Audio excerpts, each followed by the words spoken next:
मैं हूँ मोहम्मद रोहान तनवीर। प्यारे साथियों, आज हम अजान के बारे में पढ़ते हैं। प्यारे साथियों, अजान का मानी है बुलाना। प्यारे साथियों, जब नमाज का वक़्त होता है तब अजान दी जाती है और अजान देने वाले को मौज़िन कहते हैं। प्यारे साथियों, दिन में 5 मरतबा अजान दी जाती है। प्यारे साथियों, हमें अजान सुनते ही सारे कामकाज छोड़ देने चाहिए और सीधा मस्जिद में नमाज पढ़ने चले जाना चाहिए।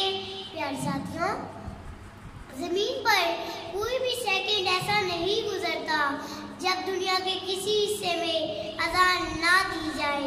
प्यारे साथियों, अजान के अल्फाज ये हैं: अस्सलातु वस्सलामु अलैका या हबीब अल्लाह व अला आलिका व अस्हाबिका या सय्यदी या नूर अल्लाह।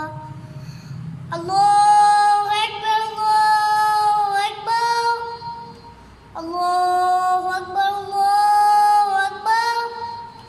अशहदु अल्ला इलाहा इल्लल्लाह, अशहदु अल्ला इलाहा इल्लल्लाह, अशहदु अन्ना मुहम्मद रसूलुल्लाह, अशहदु अन्ना मुहम्मद रसूलुल्लाह।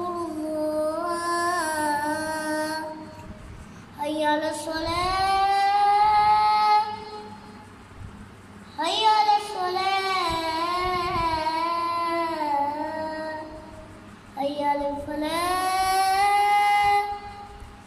हय्या अलल फलाह। अल्लाहु अकबर, अल्लाहु अकबर, ला इलाहा इल्लल्लाह। अस्सलातु वस्सलामु अलैका या हबीब अल्लाह व अला आलिका व अस्हाबिका या सय्यदी या नूर अल्लाह। प्यारे साथियों, फजर की अजान में 2 लफ्ज़ और आते हैं, वो है अस्सलातु खैरुम मिनन नौम। प्यारे साथियों, उम्मीद है आपको अजान कैसे दी जाती है और अजान सुनते ही हमें क्या करना चाहिए और हमें सीधा मस्जिद में नमाज पढ़ने चले जाना चाहिए।